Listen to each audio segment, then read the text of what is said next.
वज़ीर आज़म शहबाज शरीफ़ चयो आहे त अफ़गान तालिबान ऐं TTP जे गठजोड़ जा जोगा सबूत मौजूद आहिनि। इस्लामाबाद में क़ौमी पैगाम अमन कमेटी जे मेंबरनि सां ॻाल्हाईंदे शहबाज शरीफ़ चयो त दहशतगर्दी जो नासूर ॿीहर कर खणी रहियो आहे। 2018 वांगुरु दहशतगर्दी जो मुकमल ख़ात्मो कंदासीं।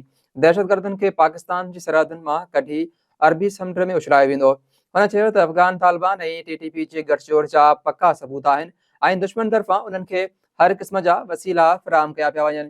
शहबाज शरीफ़ जो चवणु हो त सभिनी मकतब फ़िक्र जे आलमनि जो हिते गॾु थियणु सुठी ॻाल्हि आहे। क़ौमी यकजहती जी अॼु जेतिरी ज़रूरत आहे अॻु शायदि कॾहिं बि न हुई। गॾु वेही मामलनि खे तइ करण जी ज़रूरत आहे। इलेक्शन कमीशन ऑफ पाकिस्तान सां 2024-25 जे माली असासनि जा तफ़सील जमो न करण ते 159 चूंडियल नुमाइंदनि जी रुकनियत मुअतल करे छॾी आहे। इन हवाले सां बाज़ाब्ता नोटिफिकेशन जारी कयो वियो आहे। जारी कयल नोटिफिकेशन मूजिबि सिंध असेंबलीअ जे 33 मेंबरनि जी रुकनियत बि मुअतल कई वई। मुअतल थियंदड़नि में स्पीकर सिंध असेंबली सैयद अवैस कादिर शाह, सूबाई वज़ीर जाम खान शोरो, मुकेश कुमार चावला ऐं सईद गनी शामिल आहिनि। साॻीरियत MQM जे सिंध असेंबली मेंबरनि आदिल असकरी ऐं एजाज़ुल हक़ जी रुकनियत पिणु मुअतल कई वई आहे। सेनेट जे मुअतल थियल मेंबरनि में जाम सैफुल्ला दारजो ऐं काज़िम अली शाह शामिल आहिनि, जॾहिं त क़ौमी असेंबली मां हकीम बलोच, पीर अमीर अली शाह जिलानी, MQM सरबराह ख़ालिद मक़बूल सिद्दीकी ऐं मीर आमिर अली मक्सी जी रुकनियत मुअतल कई वई आहे। इलेक्शन कमीशन मूजिबि असासनि बाबति तफ़सील जमो न करण बस जे करे उन्हनि 159 मेंबरनि ख़िलाफ़ कार्रवाई अमल में आंदी वई आहे। लाॻापियल कानून तहत गोशवारा जमो करण ताईं रुकनियत मुअतल रहंदी। अपोज़िशन इत्तेहाद तहरीक तहफ़्फ़ुज़ आईनी पाकिस्तान जे अॻुवान महमूद खान अचकज़ई खे क़ौमी असेंबली में अपोज़िशन लीडर मुक़ररु कयो वियो आहे। स्पीकर क़ौमी assembly Ayaz Sadiq opposition leader जी मुक़ररी बाबति नोटिफिकेशन जारी करे छॾियो आहे, जंहिं बाद महमूद खान अचकज़ई बाज़ाब्ता तौरु क़ौमी असेंबली में मुखालिफ़ धुर जो अॻुवान बणिजी वियो आहे। नोटिफिकेशन मूजिबि क़ौमी असेंबली जे बिज़नेस रूल्स तहत अपोज़िशन लीडर जी इहा मुक़ररी 16 जनवरी 2026 खां लागू थींदी। वाज़ेह रहे त अपोज़िशन लीडर जो उहिदो 9 मई केस में उमर अयूब जे नाअहलीअ बाद ख़ाली थियो हो। पश्तूनख्वा मिली अवामी पार्टी जे सरबराह ऐं तहरीक तहफ़्फ़ुज़ आईनी पाकिस्तान जो अॻुवान महमूद खान अचकज़ई खे बानी PTI इमरान खान पारां अपोज़िशन लीडर लाइ नामज़द कयो वियो हो। कानून वारे वफ़ाक़ी वज़ीर आज़म नज़ीर तारड़ चयो आहे त इमरान खान खे संदसि मर्ज़ीअ जो खाधो ॾिनो वञे थो ऐं संदसि सिहत बिल्कुलु ठीकु आहे। क़ौमी असेंबली में ख़िताब कंदे आज़म नज़ीर तारड़ चयो त जेल सुप्रीडेंट वटि इहो अख़्तियार हूंदो आहे त कैदीअ जे रवैये खे ॾिसंदे मुलाक़ात जो फ़ैसिलो करे। वफ़ाक़ खे इहो अख़्तियार नाहे त हू जेल इंतिज़ामिया खे अहिड़ियूं हिदायतूं जारी करे। आज़म नज़ीर तारड़ चयो त स्पीकर क़ौमी असेंबलीअ खे इमरान खान बाबति रिपोर्ट ॾिनी वई हुई, जंहिं मूजिबि इमरान खान खे संदसि पसंदि जो खाधो ॾिनो वञे थो, खेसि सहूलियतूं मिलियल आहिनि ऐं संदसि सिहत ठीकु आहे, जॾहिं त हर हफ़्ते संदसि ज़ाल सां मुलाक़ात बि कराई वञे थी। हुन चयो त जेल मैन्यूअल तहत मुजरिमनि खे सियासी मामलनि ते बहस करण जी इजाज़त न आहे। हीउ मामिलो अदालत ऐं जेल इंतिज़ामिया जे विच में आहे। मां उन हवाले सां रिपोर्ट वठी पेश कंदुसि। नाज़रीन, दादू पुलिस हथां मुबैना तौरु क़त्ल कयल नौजवान नादिर जमाली जे वाक़े ख़िलाफ़ इस्लामाबाद में नादिर जमाली जे वारसनि, वकीलनि ऐं सिविल सोसाइटी एहतिजाज कयो आहे। रिपोर्ट करे रहियो आहे मंसूर चांडियो। अॼु बिल्कुल गुज़िरियल हफ़्ते मुबैना पुलिस मुक़ाबले में मारिजी वियल दादूअ जो ज़मींदार नादिर जमाली जे खून सां इंसाफ़ जे लाइ इस्लामाबाद जे शागिर्दनि, वकीलनि ऐं हितां जी civil society Islamabad press club अॻियां जेको आहे उहो पिणु पहुती आहे। उहे जेका आहिनि शागिर्द, वकील ऐं सिविल सोसाइटी हिन वक़्तु प्रेस क्लब अॻियां जेको आहे धरणो हणी वेठल आहे, बैनर हथनि में खणी। अचो त वधीक हितां मुज़ाहिरीन सां ॻाल्हियूं कयूं त उहे वधीक छा था चवनि। ॾिसो, ही मां सम्झां थो त न बल्कि मर्डर आहे, हिकु कस्टोडियल मर्डर आहे। हिकु अहिड़ो नौजवान जेको हमेशह अवाम जी वेलफेयर जी ॻाल्हि कंदो रहियो, अहिड़ो नौजवान जेको सिंध स्पेशली दादू जे मसइलनि ते ॻाल्हि कंदो रहियो, उनखे ॾींहं जो पकड़े सरेआम गोलियूं हणी करे क़तल कयो वियो आहे पुलिस कस्टडी में। मां सम्झां थो ही सिंध जो नुक़सानु न बल्कि पूरे पाकिस्तान जो नुक़सानु आहे। SSP दादू हींअर ते ऑफिस होल्डिंग आहे, सिर्फ़ु मुतलका SHO खे हिननि डिसमिस जेको आहे सो मुअतल करे हिन पूरे वाक़े खे बंदि करण जी कोशिशि कई वई आहे। इस्लामाबाद जा सॼा स्टूडेंट्स, सॼनि यूनिवर्सिटी जा स्टूडेंट्स, वकिला, मीडिया हिते इकट्ठा थिया आहियूं। असांजो मौक़िफ़ ॿियो कुझु न आहे, सिर्फ़ु इंसाफ़ आहे कि नादिर जमाली हिकु इनोसेंट सिटीज़न हुयो, सिंध जो शहरी हुयो, पाकिस्तान जो शहरी हुयो। उनखे 6 जनवरी ते एक्स्ट्रा जुडिशियल किलिंग उनजी कई थी वञे, विच बाज़ार मां उनखे खंबियो थो वञे, उनखे गोलियूं हयूं थियूं वञनि। पोइ मौक़िफ़ पुलिस जो इहो इख़्तियार कयो थो वञे कि भई हो वॉन्टेड क्रिमिनल हुयो डिफरेंट क्राइम्स लाइ। अगरि हो क्रिमिनल क्रिमिनल हुयो, अगरि हो मुजरिम हुयो जेके तव्हां चओ था पिया मौक़िफ़ इख़्तियार कयो था पिया, त इहो अदालत साबित कंदी। पुलिस खे को इख़्तियार न आहे कि उहे कंहिंखे चार्जशीट ॾेई छॾनि कि भई हे मुजरिम आहे ऐं उहो इनकाउंटर करनि विच बाज़ार में। उहो बि असांजो मौक़िफ़ इहो ई आहे कि हिकु साफ़ शफ़ाफ़ कमेटी ठाही वञे जंहिंमें पुलिस खे न विधो वञे, छो त पुलिस डायरेक्टली हिन मामले में इन्वॉल्वड आहे। असांजो मुतालबो सिर्फ़ु हिकु ई आहे, जुडिशियल इंक्वायरी कई वञे जंहिंमें इहो फाइनल कयो वञे त बाबा ग़लती कंहिंजी आहे। जेके बि इन में पुलिस पार्टीज़ जेके बि इन्वॉल्व आहिनि उनखे कैफ़े किरदार ताईं पहुचायो वञे। ऐं जमाली फैमिली उतां जी ॾाढी नोबल फैमिली आहे। कुझु टाइम पहिरियां उनजे नंढे भाउ खे शहीद कयो, उहो खून माफ़ करे छॾियो।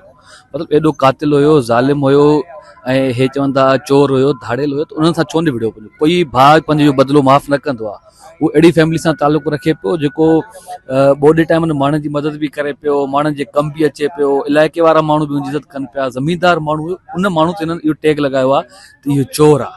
त हाणे कल्ह राति हिकिड़ी जुडिशियल पंहिंजो इंक्वायरी पंहिंजो उन टीम ठाही आहे कमीशन, उन में डिस्ट्रिक्ट एंड सेशन जज रिस्पेक्टेबल जाम शोर उन्हनि एड कयो आहे। उन्हनि खे असांजी अपील आहे त उहो प्रॉपर इन्वेस्टिगेशन कनि। SSP ऐं पंहिंजो DSP या SHO मुतलका थाणे जा जेके बि फ़र्द आहिनि, जेके बि हिन में शुमार आहिनि, उन सभिनी खे पंहिंजो फांसी जे फंदे ताईं पहुचायो वञे। इहा ई असांजी डिमांड आहे। जीअं त कुझु ॾींहं अॻु दादू पुलिस जे पारां हिकु कूड़ो ऐं जड़तो पुलिस मुक़ाबिलो ॼाणाए करे हिकु इज़तदार ऐं सोशल वर्कर ऐं ज़मींदार नादिर ख़ान जमाली जो बेगुनाह क़तल कयो वियो आहे। असां मुतालबो इहो कयूं था आला इदारनि खां त जेके बि माण्हू हिन में मुलविस आहिनि, चाहे पोइ SSP दादू मुलविस हुजे या उते जा मुक़ामी पुलिस वारा हुजनि या उनजे पुठियां को कुझु त उन्हनि खे वाइको कयो वञे ऐं हिकु साफ़ ऐं शफ़ाफ़ अदालती तहक़ीक़ात कराए उनजा जेके असुल किरदार आहिनि उन्हनि खे कैफ़रे किरदार ते पुॼायो वञे। साईं, मुंहिंजो जेको नादिर ख़ान जमाली जंहिंखे शहीद बेदर्दी सां शहीद कयो वियो, उहो मुंहिंजो सोट हुयो, सॻो सोट हुयो। ऐं बाद में जेको हे मुक़ाबिलो थियो आहे, पुलिस मुक़ाबिलो हिकिड़ो कूड़ो मुक़ाबिलो कयो आहे। ही बाशऊर, सुठी सोच रखंदड़, ग़रीबनि जो हमदर्द। ऐं तव्हां वीडियोज़ या फ़ोटुनि में ॾिठो त उहो COVID-19 जे दौरान या फ्लू जे दौरान ग़रीबनि जे विच में माना उहो सामान, ज़रूरत जा सामान मुहैया कंदो रहियो। हींअर ताईं जेको पहिरियां असां पुरअमन उते प्रेस क्लब में पंहिंजो इख़्तिजार रिकॉर्ड करायो त असां माना सुठे नमूने पंहिंजो इहो जेको हिकिड़ो जुडिशियल इंक्वायरी माना थी वञे। उन बाद छा थियो जो सिर्फ़ु हींअर ताईं 3 SHO हटाया विया आहिनि। इहो बि न आहे त उन्हनि ते का FIR वग़ैरह थी आहे या को उन्हनि जे ख़िलाफ़ को माना त को अहिड़ो ठोस का अहिड़ी इंक्वायरी न आहे थी। ऐं हींअर ताईं SSP दादू पाण उते आहे, मौजूदु आहे। इन खे बि हटाइण जो अञा ताईं को बि आसार नज़र नथो अचे। असांजो मुतालबो इहो ई आहे त प्योर जुडिशियल इंक्वायरी कई वञे। टंडो अलहर में भी नादिर जमाली जे खून सां इंसाफ़ लाइ जमाली बिरादरी पारां प्रेस क्लब वारो एहतजाज कयो वियो। रिपोर्ट करे रहियो आहे गुलाम अली ख़ासकरी।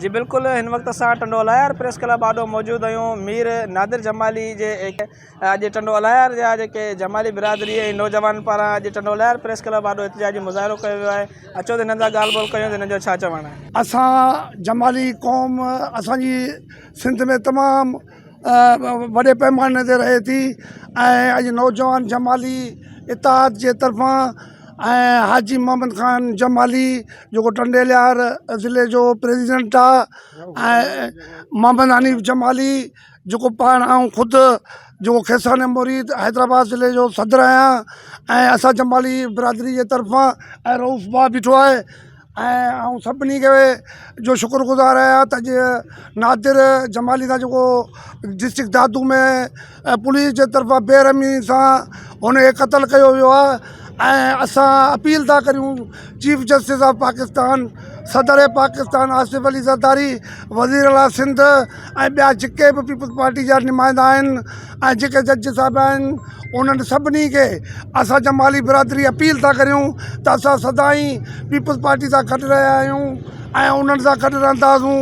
ऐं असांखे उमेदु आहे त असांजे नौजवान खे बेदर्दी सां पुलिस तरफ़ां क़तल कयो वियो आहे। कातिलनि खे कैफ़रे किरदार ताईं पहुचायो वञे, न त ही एहतजाज जो दाइरो वसी थींदो, रोडनि ते निकिरंदासीं, उन जो सुभाणे ज़िम्मेवार SSP दादू हूंदो।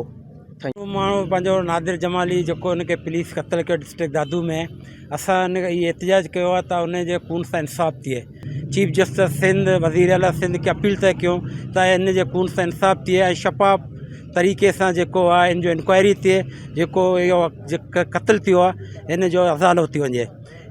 जी बिल्कुलु, तव्हां हिननि जूं ॻाल्हियूं ॿुधियूं। हिननि जो चवणु आहे मीर नादिर जमाली जा अगरि क़ातिल फिलफोल गिरफ़्तार न कया विया त एहतिजाज जो दाइरो अञा वधायो वेंदो। गुलाम अली ख़ासकली WTN टंडोला। नाज़रीन, घोटकी में गोलियूं हणी क़त्ल कयल इब्रार कोलाची जे क़ातिलनि जी गिरफ़्तारी लाइ कराची प्रेस क्लब ॾाढो एहतिजाज कयो वियो आहे। रिपोर्ट करे रहियो आहे मोहसिन ख़ासकली। हिन वक़्तु पाण कराची प्रेस क्लब जे ॿाहिरि मौजूदु आहियूं, जिते घोटकीअ में छॾी अॻु नामालूम माण्हुनि हथां ऐं गोलियुनि जो खाज बणियल जेको आहे इब्रार कोलाची जा वारिस ऐं कराचीअ जा जेके वकील आहिनि उहे एहतिजाजी मुज़ाहिरो करे बीठल आहिनि। अचो त हिन एहतिजाज जी जेका अॻुवाणी कनि पिया इब्रार कोलाची जा वारिस ऐं जेके वकील अॻुवान आहिनि, पाण उन्हनि सां ॻाल्हि ॿोल कयूं त हुननि जो हिन एहतिजाज जे हवाले सां छा चवणु आहे। रियासत मुकम्मल तरह सां नाकाम थी चुकी आहे आम माण्हुनि खे पंहिंजा फंडामेंटल राइट्स ऐं जेके बेसिक राइट्स आहिनि उहे ॾियण में। सो बहरहाल क़ातिलनि जी गिरफ़्तारी जी ॻाल्हि कयूं था। SSP अनवर खेतरान, DIG सखर, उन्हनि खे असां 12 इहा ॻाल्हि कयूं था त ज़िले घोटकी जे अंदरि अमून करायो वञे, न त ॿी सूरत में असां खां जेको एहतिजाज जो हक़ आहे उहो तव्हां कोन था खसे सघो। इहो असांजो कानूनी आइनी ऐं अख़लाक़ी हक़ आहे। असां ओतिरे ताईं जिदोजहद कंदा रहंदासीं जेतिरे ताईं इब्रार कोलाची जा क़ातिल जेको आहे गिरफ़्तार नथा थियनि। तयारी जे लाइ सुबुह जो घरां निकिरे पियो त उन ॾिठा त तक़रीबन उनखे चोर डकैत नज़रिया घर में उन्हनि खे हकल ॾिनी। उन्हनि मोट में उन्हनि पंहिंजी जान बचाइण या भॼण ख़ातिर उन्हनि सिधियूं गोलियूं हणायूं। 6 गोलियूं तक़रीबन हयूं अथनि घर में घिरी कने। अॼु तक़रीबन 5 खां 6 ॾींहं आहे, न पुलिस को न कोई नालो शो करे थी, न कोई क़ातिल गिरफ़्तार कया था। असां कारे कोट वारा आहियूं, असां कानून खे बहितर सम्झूं था। असां पंहिंजे दोस्त कोलाची साहब सां गॾु आहियूं ऐं असांजो इहो मुतालबो आहे, असां सॼे सिंध जा वकील हिन में सरापा एहतिजाज आहियूं त जेको आहे सो हिन जे क़ातिलनि खे जल्द सां जल्द गिरफ़्तार करे ऐं जेको आहे सो कानूनी तौर ते हुनखे अगरि उहे माण्हू न आहिनि त उहे जेको आहे सो उहो कोर्ट फ़ैसिलो कंदी। लिहाज़ा असांजा जेके बि अथॉरिटीज़ आहिनि उन्हनि खां इहा ई मुतालबो आहे त जल्द से जल्द इब्रार खान जे क़ातिलनि खे गिरफ़्तार कयो वञे। हाणे अबरार काज़ी ऐं अबरार कोलाची जो जेको मामिलो आहे उन जा जेके क़ातिल आहिनि उन्हनि खे ॻोल्हणु पुलिस जो कमु आहे, लॉ एनफोर्समेंट एजेंसियुनि जो कमु आहे। उन्हनि खे न रुगो क़ातिलनि खे ॻोल्हे पॉइंट आउट कनि, उन्हनि खे गिरफ़्तार कराइनि ऐं उन्हनि खे सज़ा ॾियाराइनि। तॾहिं ई वञी जेको आहे माण्हुनि जो एतमाद हिननि इदारनि ते पुलिस ते बहाल थींदो ऐं जेको आहे कोर्टुनि ते बहाल थींदो। ईअं ई हिते झंग रोज़ बरोज़ सिंध में झंग जो कानून थींदो पियो वञे। कॾहिं बदीन में क़तल थो थिए, कॾहिं जेको आहे सो दादू में क़तल थो थिए। दादू में तो पुलिस पाण क़तल कयो आहे। जुल्म होता है, ज्यादती होती है, कत्लो गारत होती है, डकैतियाँ होती हैं, दहशतगर्दी होती है, लेकिन पुलिस की जानिब से जो मुलजिमान है उसको पकड़ने में हमेशा कोताही रही है और ऑलमोस्ट वो नामुमकिन रहे उनको पकड़ने के लिए, और जिसका नतीजा ये निकलता है कि लोगों को रोडों पे आना पड़ता है। मैं यही कहूँगा कि इनके साथ इंसाफ किया जाए, जो भी मुलजिमान है उनको पकड़ कर कटहरे में खड़ा करें। बाकी जो भी सच होगा झूठ होगा उसका फैसला फिर कर लिया जाएगा, लेकिन इन लोगों की आवाज़ को सुना जाए और जो भी इनके केस के मुलजिमान हैं उनको अरेस्ट किया जाए। अॼु बिल्कुलु हिन एहतिजाज में मौजूदु वकील अॻुवाणनि ऐं इब्रार कोलाची जे वारसनि जी मां ॻाल्हि ॿोल ॿुधी। हुनजो चवणु आहे त 6 ॾींहं गुज़रण जे बावजूदि हिन वक़्त ताईं पुलिस खे जेको आहे इहा ख़बर न आहे पइजी सघी त इब्रार कोलाची खे क़तल कंहिं कयो, छो क़तल कयो। हिननि मुतालबो कयो आहे IG सिंध खां हिन पुलिस जी हिन लापरवाहीअ जो नोटिस वरितो वञे, न त ॿी सूरत में एहतिजाज जे दायरे खे वधायो वेंदो। कैमरामैन हैदर अली कमराणी सां गॾु मोहसिन ख़ासकली WTN कराची।